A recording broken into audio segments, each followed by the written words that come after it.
4 6 8 10 11 12খানা biscuit. নমস্কার, কেমন আছেন সবাই? আশা করি সবাই ভালো আছেন, ভালো থাকবেন, সুস্থ থাকবেন। আমার আরেকটি ব্লগে আপনাদের স্বাগত জানাই। আজকে শনিবার, এখন বাজে সকাল 9টা।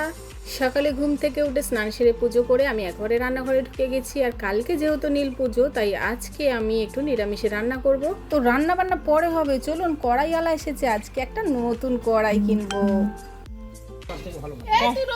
কোম্পানি ভালো না? কোম্পানি ভালো তো? কি কোম্পানি ভালো? সব থেকে ভালো কোম্পানি ডিআই কোম্পানি।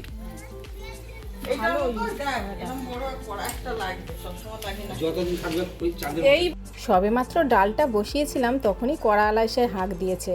পুরনো কালো কড়াইটা যেটা ছিল, সেটাকে আজকে বিদায় করে একটা ফর্সা কড়াই কিনেছি। আর পুকু যেহেতু মাছ ছাড়া খেতে চায় না, তাই এক পিস মাছ ওর জন্য ভাজা করে দিয়েছি। এখন সকালের টিফিনে ওকে ভাত আর মাছ ভাজা খাইয়ে দিলাম। মাথায় জল দাও, মাথায় মাথায়। এদিকে জল আসছে, কানে জল ঢুকে যায় না, চান করো। তো রান্না বান্না কমপ্লিট হয়ে গেছে। কি কি রান্না করেছি সেটাও দেখিয়ে দিই। আলু পোস্ত, ভেন্ডি ভাজা আর মুগ ডাল। আর এখন বাজে সন্ধ্যে 7টা। মামুনি ওদিকে সন্ধ্যে দিচ্ছে আর আমি রান্নাঘরে করছি চা। এবার সন্ধ্যেবেলা জমি একটু চা খেয়ে নেওয়া যাক। আগের দিনের ভিডিওতে ববি দাস দিদিভাই আমাকে কমেন্ট করে জানিয়েছেন যে তুমি যেমন মিষ্টি তেমনি তোমার কথাগুলো অনেক মিষ্টি। তো ববি দাস দিদিভাইকে আমার মনের অন্তঃস্থল থেকে অনেক অনেক ভালোবাসা জানালাম। এখানে মাত্র 2 4 6 8 10 11 12খানা বিস্কুট ছিল। ওই তো 12 পিস 12টা বিস্কুট ছিল। নাও খেয়ে নাও। পিসের দাম 50 টাকা? হ্যাঁ, এই বাবা, তার কত করে পড়লো রে?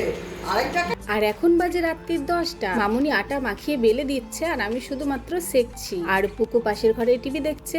অনেকক্ষণ আগে পুকু আমাকে বলেছে ওর খিদে পেয়েছে, তো আমি রুটিটা করে ওকে আগে খাইয়ে দেবো, তারপর আমরা খাওয়া দাওয়া করবো। খিদে পেয়েছে? দুধ রুটি খাবি না? ভাত নেই আজকে আমাদের, আজকে দুধ রুটি। আস্তে করো, আস্তে করো, টিভি আস্তে করো। ফোন চলবে যখন, তখন টিভি জোরে দিলে হবে না।